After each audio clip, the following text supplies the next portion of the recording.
Terjebak skandal asmara, hingga porotin harta, penyebab Rohmat Bagus Apriyatma habisi nyawa Angelin Natania dan dibuang dalam koper. Terungkap jelas penyebab mahasiswi Angelin Natania tewas di tangan guru les musik Rohmat Bagus Apriyatma. Diungkap Kapolrestabes Surabaya Kombes Pol Pasma Royce, antara korban dan pelaku sudah saling kenal sejak 5 tahun lalu dan sudah menjalin hubungan asmara. Ternyata, selain hubungan asmara, motif utama pelaku menghabisi nyawa Angelin Natania karena niatnya untuk meminjam uang tak kesampaian hingga berujung sakit hati dengan perkataan Angelin Natania. Sebelum peristiwa pembunuhan itu terjadi, Rohmat Bagus dan Angelina sempat terlibat pertengkaran. Hari itu, Rohmat dan Angelina berniat menggadaikan mobil Mitsubishi Expander milik Angelina. Pertengkaran, kata Pasma, disebabkan karena tak ada yang mau menerima mobil tersebut. Ada kata-kata juga yang membuat pelaku ini merasa terhina, sehingga cekcok di dalam mobil dan bertengkar hebat. Jelasnya, Rohmat mengaku telah menghabisi nyawa Angelina karena ingin menggadaikan mobil korban. Sementara cerita versi Rohmat yang diceritakan ulang oleh polisi. Di awal Mei 2023, mahasiswi Fakultas Hukum Ubaya ini pergi meninggalkan rumah sekira pukul 6.30 dengan naik mobil Expander milik kakaknya. Mahasiswi semester 6 ini pamit ke mamanya hendak mengikuti ujian di kampus. Di tengah perjalanan mampir ke sebuah kafe milik Rohmat di kawasan Rungkut. Mereka kemudian pergi sarapan di sebuah rumah makan. Sesudahnya, Rohmat mengantar Angelin ke kampus, keduanya kemudian berpisah. Saat itu mobil digunakan Rohmat. Selesai ujian, korban dijemput pelaku. Di mobil, pelaku mengatakan ingin meminjam uang korban senilai puluhan juta. Dana tersebut rencananya akan digunakan untuk membayar hutang. Korban yang masih kuliah tentu saja tidak mempunyai uang sebanyak itu. Pelaku terbesit pikiran menggadaikan mobil milik kakak Angelin.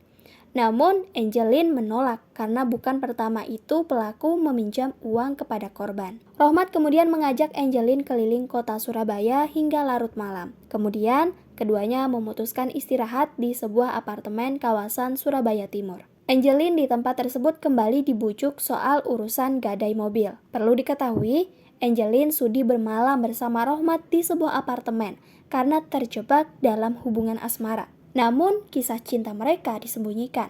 Satu alasannya, status Rohmat sudah berumah tangga. Mereka saling mengenal sejak tahun 2013.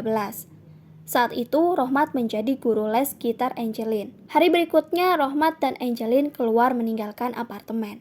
Rohmat mengajak Angelin bertemu orang yang disebut-sebut menerima gadai mobil. Angelin marah, memberontak, ingin pulang. Pukul 14.30 yang mereka berhenti di sekitar jalan kawasan Kebun Bibit, Mulyorejo. Mereka bertengkar, kejadian ini diketahui warga sekitar.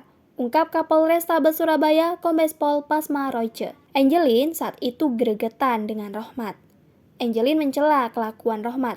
Hal ini membuat Rohmat emosi. Tangan Angelin diikat ke belakang lalu lehernya dicekik. Tak sampai di situ, leher Angelin dijerat dengan sabuk pinggang hingga tewas.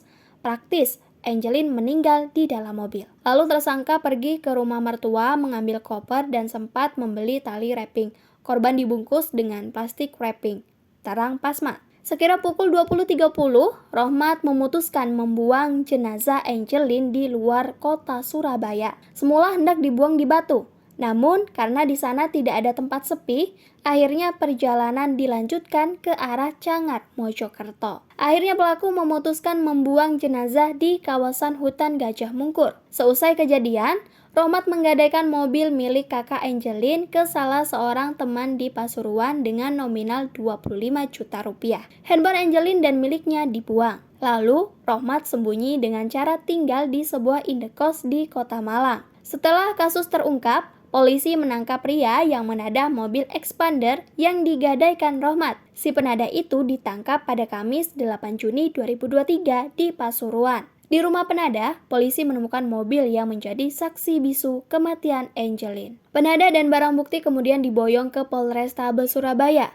Hari itu juga si penadah menyandang status saksi. Akan tetapi, hingga Jumat 9 Juni 2023 sore, belum terlihat tanda-tanda polisi bakal menaikkan status Penada sebagai tersangka. Gelar perkara pun belum dilaksanakan. Padahal, polisi hanya mempunyai waktu 1 kali 24 jam untuk menentukan status penahanan. Hingga sekarang, polisi masih merahasiakan identitas Penada. Hanya saja, sempat disebutkan sumber si Penada adalah teman Rohmat.